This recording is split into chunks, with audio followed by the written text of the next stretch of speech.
नमस्कार प्रिय दर्शक बंधु आपण मन को स्वागत करुच्ची जीवन एक अत्यंत मूल्यवान वीडियो को किते बेले कौ समय रे निज स्त्री को छाड़ी केवल ही गोटे स्त्री सहित जदि आप गोटे राति पाई संपर्क रखते ताहले आपण माने देखिबे जीवन रे बहुत किछि परिवर्तन जो आज्ञा हाँ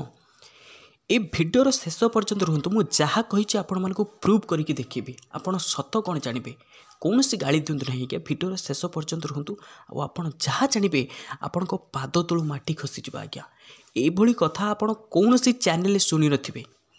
जदि आपण किछि समय पई आपण तो आज्ञा आपण मानक कहूची आपण तो बहुत सारा वीडियो देखिते मात्र किछि समय पई ये वीडियो रुहतु आपन को सत जना पड़ो एवं आपण माने कमेंट रे मु कहूची ग्यारंटी दे कहूची जदि आपन को भलो न लागे कि आपन जदि प्रमाण न मिली ए कथार ताले वीडियो तळे आसबे मते गाली दे कि जहाँ मन इच्छा कही कि जिवे किंतु वीडियोर शेष पर्यंत रुहतु कम समय भिडियोटी आपण आखि आज खोली जिवो ता छड़ा आपण जीवन में जेते सब धन जनित समस्या आसूची कोठी पैसा अटकी रहिबा हो किंबा मु कहूची कि ध्यान दी शुणु केउं समय रे केउं परिस्थिति सृष्टि हेले निज स्त्री को छाड़ी केवल ही गोटे स्त्री सहित संपर्क रखु ध्यान दी ये कथाटी शुणु वीडियो गोटे लाइक टे करी चैनल को सब्सक्राइब करी ऑल नोटिफिकेशन को क्लिक कर दिंतु आज्ञा गोटे देश में जड़े दंपति थिले दुई जन भितर अनाबिल प्रेम आज्ञा जदि स्वामीटी किसी भूल करे ताहले स्त्री ताको जेते कथा कहले मध्य स्वामी मुंडपाती सहीने एवं जदि स्त्रीटी किसी भूल करे स्वामीटी जेते कथा कहले मध्य स्त्रीटी मुंडपाती सहीने तांकर भल पाइबार चर्चा धीरे धीरे धीरे धीरे धीरे धीरे राजा निकट जाई पहुँचला राजा एक दिन राजसभा को से व्यक्ति जन को डाकिले तुम्हें कहूच तुम स्त्री तुमको अनाबिल प्रेम करुच्ची तुम दी जन भितर निबिड़ संपर्क अच्छी और तुम स्त्री बहुत सती से व्यक्ति जन को कहला हाँ आज्ञा मो स्त्री बहुत सती एक कथा को शुणुवा मंत्रीवर टिके मुह सुखे देले कारण ताक स्त्री सहित तांकर टिके झगड़ा चली थाए सी आउ टिके सही पारे ना संगे संगे से व्यक्ति को पचारे आज अच्छा मुझे तुमको प्रमाण कर दिए कि कहीं सती नुह बोली आउ तुम स्त्री मध्य सती नुहे बोली ताहले तुम्हें कौन कर व्यक्ति को कहला जदि आपण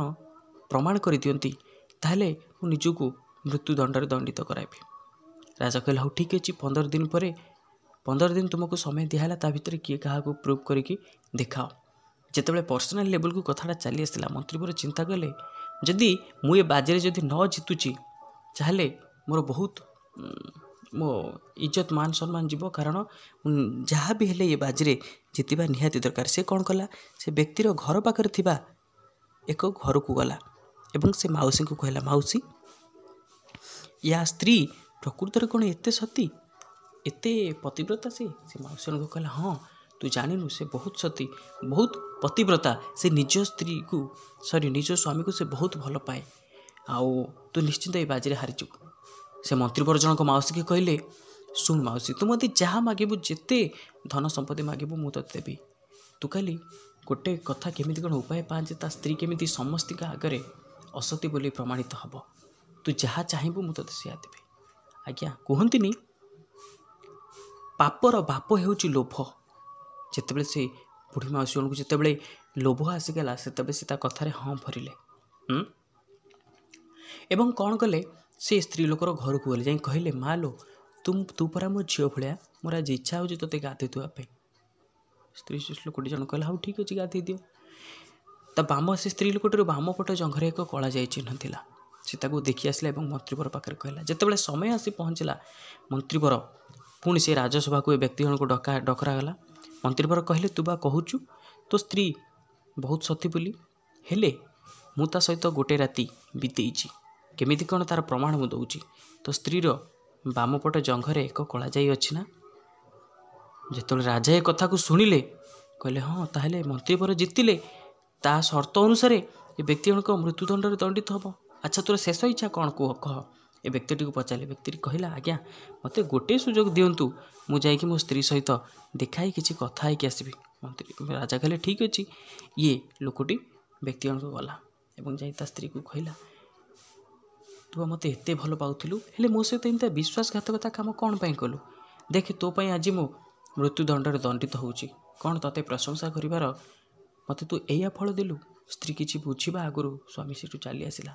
ଏବଂ ଯେତେବେଳେ ସ୍ତ୍ରୀଟି ସବୁ କଥା ଜାଣେ ତା ପାଦ ତଳୁ ମାଟି ଖସିଲା। ଏବେ ସେ କ'ଣ କରିବ, କେମିତି ତା ସ୍ୱାମୀକୁ ରକ୍ଷା କରିବ? ଭଗବାନଙ୍କ ପାଖରେ ନିଜକୁ ସମର୍ପଣ କରିଦେଲା। ପ୍ରଭୁ ମୋତେ ବୁଦ୍ଧି ଦିଅ, ମୁଁ କ'ଣ କରିବି ଏବେ,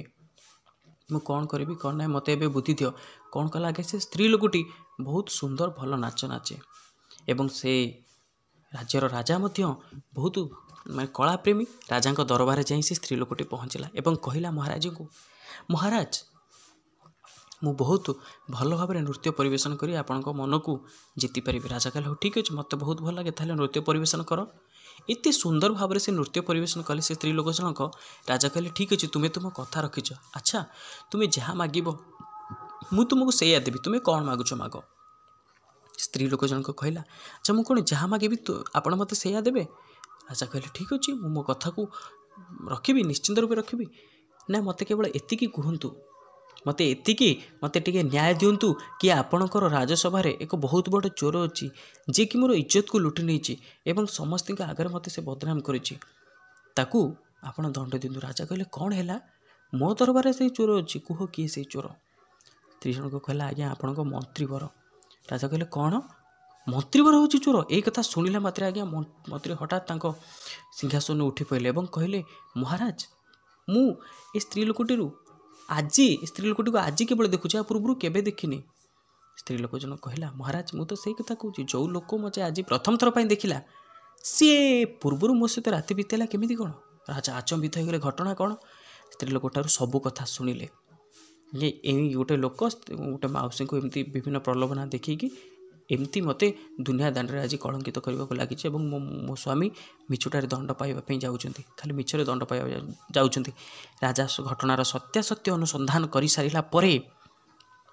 ମନ୍ତ୍ରୀପରଙ୍କୁ ତାଙ୍କ ଦଣ୍ଡ ଦେଲେ। ଆଜ୍ଞା ନିଜ ସ୍ତ୍ରୀକୁ କେଉଁ ସମୟରେ ଛାଡ଼ିବେ? ଦେଖନ୍ତୁ ଘର ଭାଙ୍ଗିବା କଥା ମୁଁ କୌଣସି କହୁନାହିଁ ଆଜ୍ଞା, କିନ୍ତୁ ଆଜିର 90% ସ୍ତ୍ରୀମାନେ ଏମିତି ଅଛନ୍ତି। ପୁରୁଷମାନେ ମଧ୍ୟ କାନ୍ଦନ୍ତି ଆଜ୍ଞା, ବହୁତ କାନ୍ଦନ୍ତି ପୁରୁଷମାନେ, ତାଙ୍କ ଲୁହ କାହାରିଙ୍କ ଆଖିକୁ ଦେଖାଯାଏନି। କିଛି ଏମିତି ସ୍ତ୍ରୀମାନେ ଅଛନ୍ତି ଆପଣ ବହୁତ ସାରା ସୋସିଆଲ ମିଡ଼ିଆରେ ଦେଖୁଥିବେ, ବାହା ହେଇସାରି ପିଲାଛୁଆ ହେଇସାରିବେନି ତାଙ୍କ ସ୍ତ୍ରୀ ତାକୁ ଧୋକା ଦେଇ ଚାଲି ଯାଉଛନ୍ତି। ସେହି ସମୟରେ ଆପଣଙ୍କୁ ଯିଏ ନ ପଚାରୁଛି, ଆପଣଙ୍କୁ ଯିଏ ସମୟ ନ ଦେଉଛି, ଆପଣଙ୍କୁ ଯିଏ ସମ୍ମାନ ନ ଦେଉଛି, ସେ ନିଜ ସ୍ତ୍ରୀ ହେଲେ ମଧ୍ୟ ତାକୁ ଛାଡ଼ନ୍ତୁ ଏବଂ ଯିଏ ଆପଣଙ୍କୁ ସମ୍ମାନ ଦେଉଛି, ଯିଏ ଆପଣଙ୍କୁ ବୁଝୁଛି ତା ପାଖରେ ଯାଇ ସମ୍ପର୍କ ରଖନ୍ତୁ। ଦେଖିବେ କିଛି ଦିନ ଭିତରେ ଆପଣଙ୍କର ଭାଗ୍ୟ ନିଶ୍ଚିନ୍ତ ରୂପେ ପରିବର୍ତ୍ତନ ହୋଇଯିବ। ଏ କଥାରେ ଆପଣ କେତେ ସହମତ ହେଉଛନ୍ତି? ମୁଁ ଯାହା କହୁଛି ଠିକ୍ କି ଭୁଲ ଆପଣମାନେ ନିଶ୍ଚିନ୍ତ କମେଣ୍ଟରେ ଜଣାନ୍ତୁ ଆଜ୍ଞା। ନିଶ୍ଚିନ୍ତ ରୂପେ ଆପଣଙ୍କ ଭାଗ୍ୟ ପରିବର୍ତ୍ତନ ହେବ। ଯିଏ ଆପଣଙ୍କୁ ବୁଝୁଛି, ଯିଏ ଆପଣଙ୍କୁ ସମ୍ମାନ ଦେଉଛି, ଏହା ଗୋଟେ ଛୋଟିଆ କଥା ଥିଲା, ଧ୍ୟାନ ଦେଇ ଶୁଣନ୍ତୁ। ଆଉ ଯଦି ପାର୍ଟ 2 ଚାହୁଁଛନ୍ତି ତାହେଲେ କମେଣ୍ଟରେ ନିଶ୍ଚିନ୍ତ ରୂପେ ଲେଖନ୍ତୁ ରଞ୍ଜିତ ଭାଇ ପାର୍ଟ 2 ଏବଂ ନିଶ୍ଚିନ୍ତ ରୂପେ